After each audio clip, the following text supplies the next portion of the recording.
Hello friends, welcome to coding college.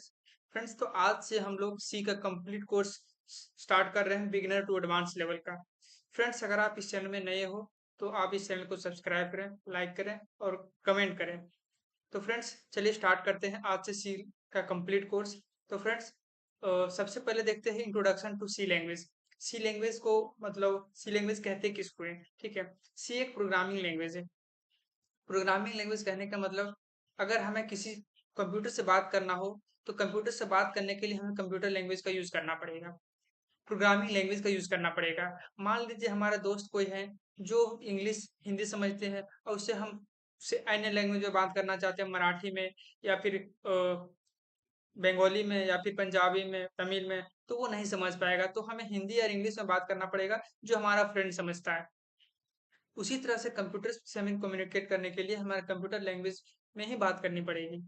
तो इसीलिए हमें सी लैंग्वेज को पढ़ते हैं और सी लैंग्वेज का यूज करते हैं, कंप्यूटर से कम्युनिकेट करने के लिए यूज करते हैं।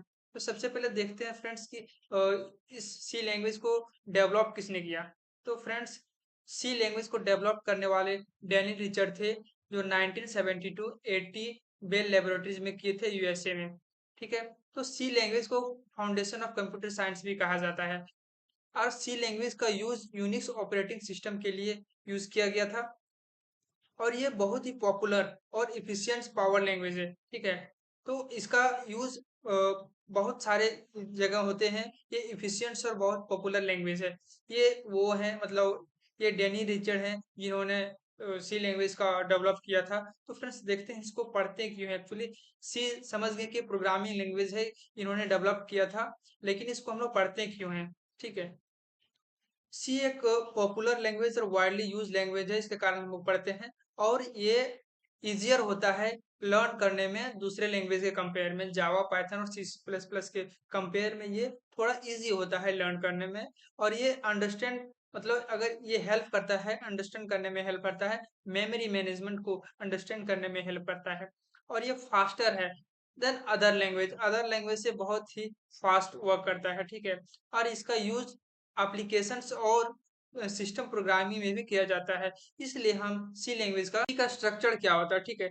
समझ लिया कि सी किसने बनाया था, क्यों हम लोग पढ़ते हैं। तो अब पढ़ते हैं कि सी स्ट्रक्चर है क्या, मतलब कि एक्चुअली सी स्ट्रक्चर कैसा होता है। ठीक है। तो सबसे पहले देखते हैं कि इसमें एक हैच रहता है, फिर इंक्लूड रहता है, फिर stdio.h रहता है। और इस पूरे चीज को हम प्री प्रोसेसिव डायरेक्टिव कहते हैं। ठीक है। पूरे चीज को हम प्री प्रोसेसिव डायरेक्टिव कहते हैं। और जो ये stdio.h है, stdio.h इसको हम हेडर फाइल कहते हैं। ठीक है। ठीक है। अब हैच इंक्लूड से स्टार्ट करते हैं।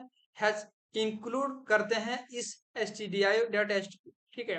बोलते हैं कि इंक्लूड कर दो आप जो stdio डॉट नाम का एक हेडर फाइल है, इसको आप इस प्रोग्राम में इंक्लूड कर दो।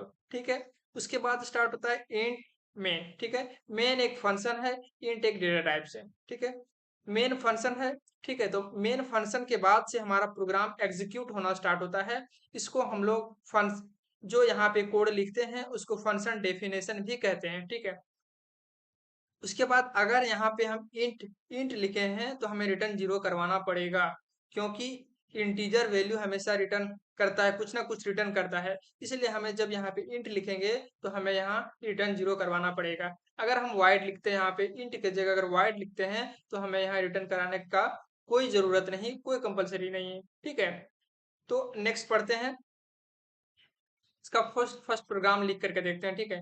तो फर्स्ट प्रोग्राम में क्या है, एक बार यहाँ समझ लेते हैं, उसके बाद खुद से लिख करके देखेंगे कि एक्चुअली प्रोग्राम कैसे रन कर रहा है। ठीक है। तो समझा था हमने एच हैच इंक्लूड stdio.h, ये पूरा प्री प्रोसेसिव डायरेक्टिव है।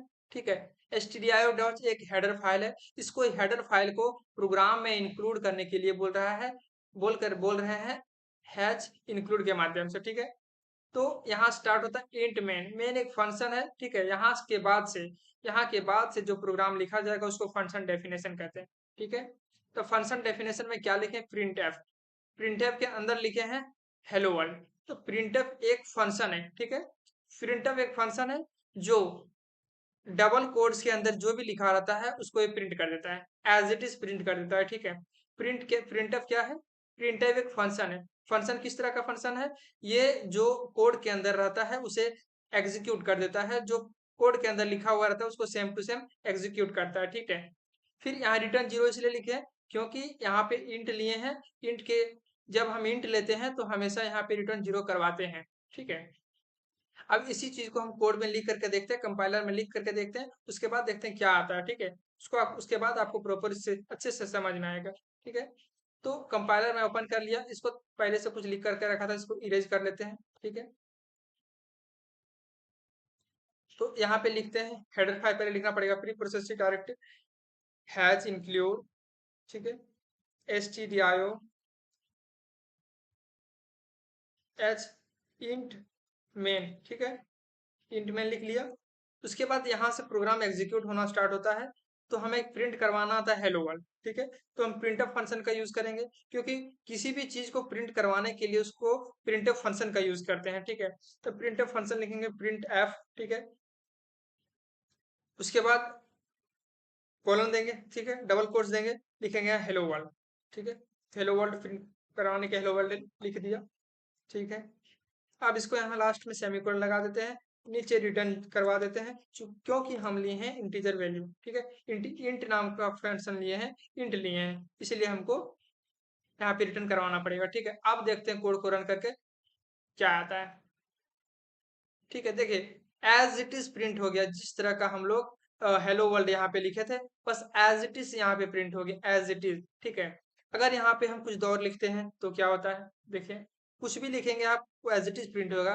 तो मान लेते हैं यहाँ पे लिखते हैं, लिख लेते हैं यहाँ पे हेलो आई एम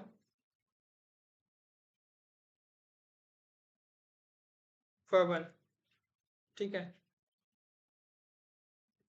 आप कुछ भी लिख सकते हैं, लिखे हेलो आई एम पवन, ठीक है, प्रिंट होकर आ जाएगा हेलो आई एम पवन, ठीक है। एज इट इज प्रिंट होकर आ गया। इसका मतलब यह है कि प्रिंट फंक्शन में आप जो भी लिखोगे एज इट इज प्रिंट होकर के आ गया, ठीक है।